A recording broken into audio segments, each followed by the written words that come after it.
Assalamualaikum warahmatullahi wabarakatuh. Adik-adik, teman-teman, sahabat Marpedia Tutorial, tetap semangat meraih masa depan. Kali ini kita akan membahas tips bagaimana agar lolos SNMPTN. SNMPTN adalah seleksi nasional masuk perguruan tinggi negeri yang sangat ditunggu-tunggu bagi adik-adik yang ingin melanjutkan perguruan tinggi negeri. Maka persaingan akan semakin ketat, persaingan akan semakin sengit. Maka kita harus punya trik bagaimana agar kita bisa lolos seleksi nasional masuk perguruan. Sebelum kita sampaikan trik-triknya, nanti ada 8 trik yang akan kita sampaikan.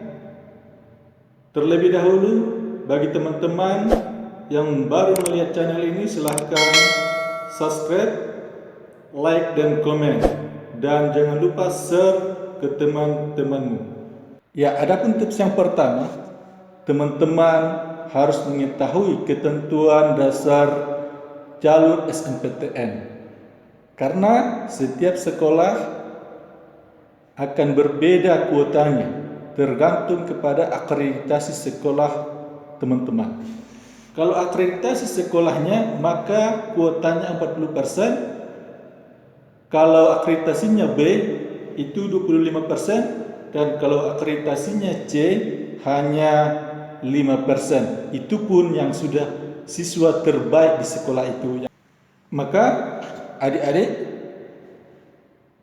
harus mempunyai nilai yang tinggi, harus mempunyai nilai rapor yang tinggi, dan mempunyai prestasi yang tinggi.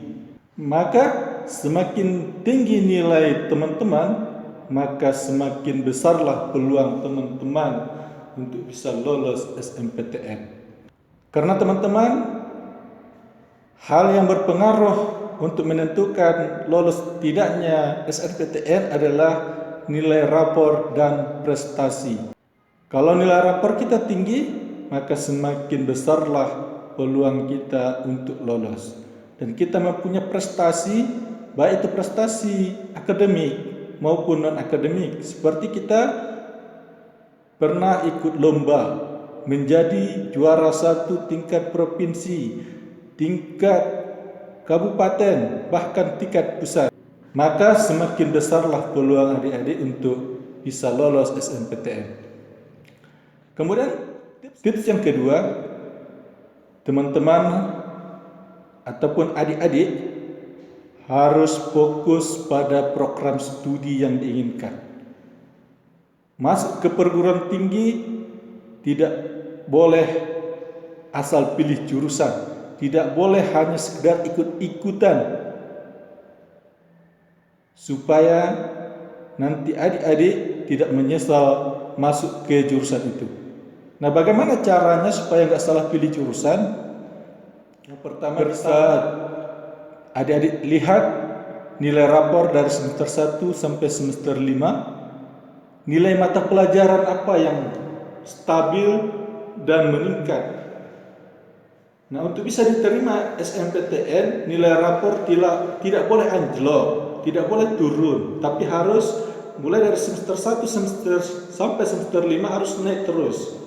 Dan jurusan itu harus relevan dengan jurusan yang kita pilih nantinya di perguruan tinggi.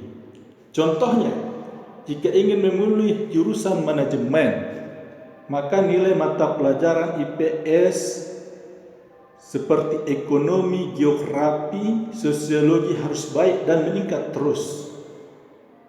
Nah, kalau mau jurusan sastra, maka mata pelajaran bahasa Indonesia, bahasa asing lainnya juga harus meningkat dari semester 1 sampai semester 5. Kemudian yang ketiga, kita harus memiliki nilai rapor yang konsisten dan mempunyai nilai yang semakin baik dan semakin tinggi.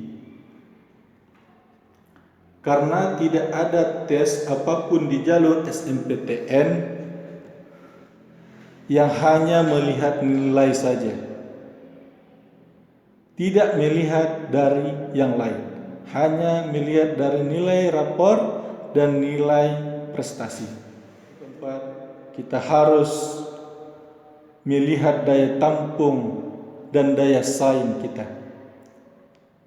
Maka kita harus banyak-banyak melihat peluang-peluang yang ada di perguruan tinggi yang kita tuju. Semakin banyak daya tampung, semakin banyak peluang yang kita dapatkan. Kemudian yang kelima, kita harus mempunyai portofolio dan sertifikat yang relevan. Portofolio ini adalah hasil karya kita, dan sertifikat lomba yang pernah kita raih atau prestasi-prestasi yang pernah kita raih. Kemudian yang keenam, kita harus tahu ketentuan khusus tiap perguruan tinggi, karena berbeda, setiap perguruan tinggi berbeda aturan-aturannya dan ketentuan-ketentuannya. Maka adik-adik harus bisa mencari ketentuan-ketentuan khusus itu. Cara yang ketujuh adalah teman-teman harus sering bertanya kepada senior yang sudah lulus SNMPTN dan dia sudah diterima melalui jalur SNMPTN. Cari informasi bagaimana cara belajarnya, bagaimana cara mereka mencari informasi, dan cari bagaimana cara mereka mencari besarnya peluang yang diterima di program studi itu. Teman-teman, kemudian sahabat Marpeca Tutorial, tips yang terakhir adalah kita harus mencatat tanggal-tanggal penting terkait pelaksanaan SNMPTN. Setelah kita mempersiapkan semuanya, dan yang tidak kalah penting adalah kita harus mengetahui, mencatat tanggal-tanggal penting itu, supaya nanti kita tidak terlewat pada tanggal tersebut. Kalau sudah terlewat, maka hilanglah kesempatan adik-adik. Adik-adik, teman-teman, sahabat Marpeca Tutorial, itulah 8 tips tadi yang akan menjadi pedoman bagi adik-adik supaya bisa lolos masuk perguruan tinggi negeri melalui jalur SNMPTN. Siapkan diri masing-masing. Jangan lupa berdoa kepada Allah Subhanahu wa taala. Terima kasih. Jangan lupa support channel ini dengan like, komen, dan subscribe, dan jangan lupa pula share ke teman-temanmu. Terima kasih. Assalamualaikum warahmatullahi wabarakatuh.